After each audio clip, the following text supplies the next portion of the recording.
Class 12 math और federal board का जो एनुअल पेपर था, ठीक है, उसके ऑब्जेक्टिव को आज सॉल्व करते हैं। ठीक है, तो इसके अकॉर्डिंग आप लोग अपने एमसीक्यूज़ को चेक कर लें। वर्जन नंबर डिफरेंट हो सकता है, एमसीक्यूज़ सेम है, तो आप एमसीक्यूज़ पर फोकस कीजिएगा।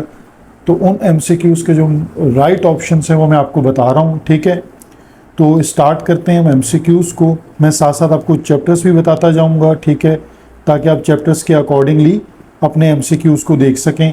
जैसे हमारे पास जो एमसीक्यू 1 है ये चैप्टर नंबर 12 था हमारे पास, ठीक है, और यानी ये बेसिकली चैप्टर नंबर 12 का एमसीक्यू है, और जो इसका राइट ऑप्शन है वो डी ऑप्शन इसका राइट ऑप्शन है। ठीक है, और जो एमसीक्यू नंबर 2 है ये हमारे पास चैप्टर नंबर 2 से था, ठीक है, और इसका जो ए है वो राइट ऑप्शन है। ठीक है, इसी तरह हमारे पास जो लिमिट का क्वेश्चन था ये भी चैप्टर नंबर 2 से था, ठीक है, और इसका जो राइट ऑप्शन है वो डी इसका राइट ऑप्शन है। ठीक है, अब हमारे पास जो है वो चैप्टर नंबर 3 है डिफरेंशिएशन, ठीक है, ये एमसीक्यू 4 है और इसका बी ऑप्शन जो है वो इसका राइट ऑप्शन है।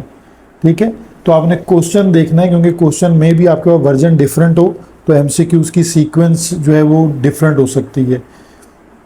अब जो एमसीक्यू 5 है, ठीक है, ये भी डिफरेंशिएशन है, लेकिन ये हायर ऑर्डर डिफरेंशिएशन है, तो ये चैप्टर नंबर 4 बन जाता है। ठीक है, और इसका जो सी ऑप्शन है वो इसका राइट ऑप्शन है, 2 + 15/4 x की पावर 1/2। ठीक है, और जो हमारे पास एमसीक्यू 6 है ये भी हमारे पास हायर ऑर्डर डेरिवेटिव है, चैप्टर नंबर 4 से रिलेटेड है, और इसका जो राइट ऑप्शन है वो 2 cos 2x इसका आंसर आएगा। हमें इसका फोर्थ डेरिवेटिव फाइंड आउट करना था।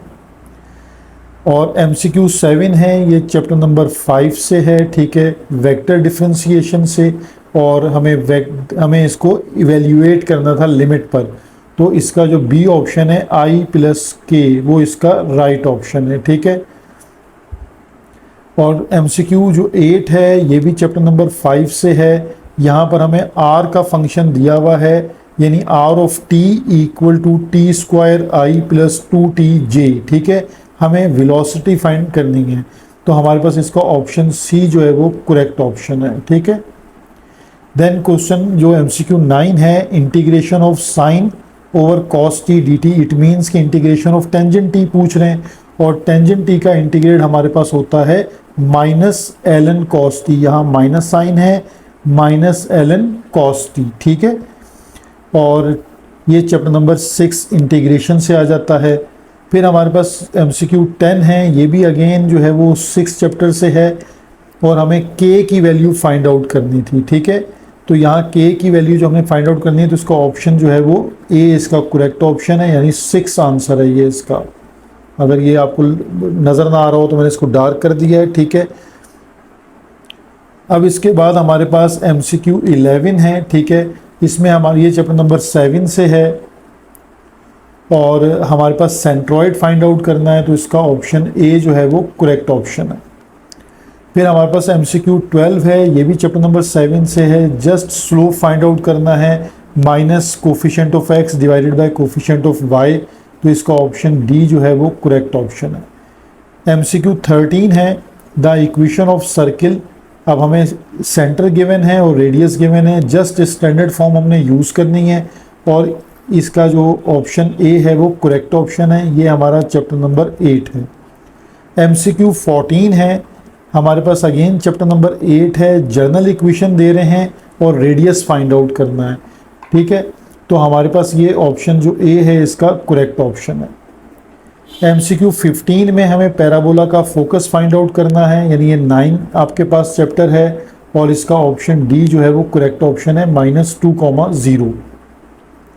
एमसीक्यू 16 जो है वो चैप्टर नंबर 10 से लिया गया है, और डिफरेंशियल इक्वेशन का हमें डिग्री और इसकी ऑर्डर एंड डिग्री बताना है। तो हाईएस्ट जो डेरिवेटिव है वो 3 है, और इसकी डिग्री जो है वो 1 है, यानी 3,1 इसका राइट ऑप्शन है।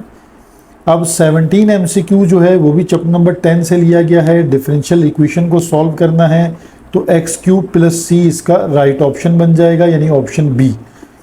18 जो है वो हमारे पास चैप्टर नंबर 11 से लिया गया है एमसीक्यू, और यहाँ पर हमें फंक्शन की जो है वो डिफरेंशिएशन को फाइंड आउट करना है, ठीक है, विद रिस्पेक्ट टू वाई। तो यहाँ इसका ऑप्शन सी जो है वो करेक्ट ऑप्शन है, ठीक है।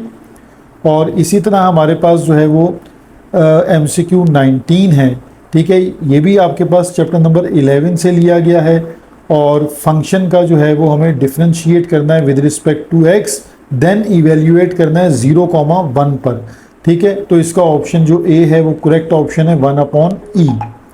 और इसी तरह लास्ट MCQ 20 है, ठीक है, ये चैप्टर नंबर 2 से लिया गया है। फंक्शन दिया हुआ है, फंक्शन का फर्स्ट डेरिवेटिव लेके उसको 0 पर इवेल्युएट करना है। तो यहाँ हमारा ऑप्शन जो बी इसका ऑप्शन है वो करेक्ट ऑप्शन है। तो ये MCQs हैं। अब आप टैली करके मुझे बताइएगा कि आपके कितने मार्क्स हैं, ठीक है। Thank you.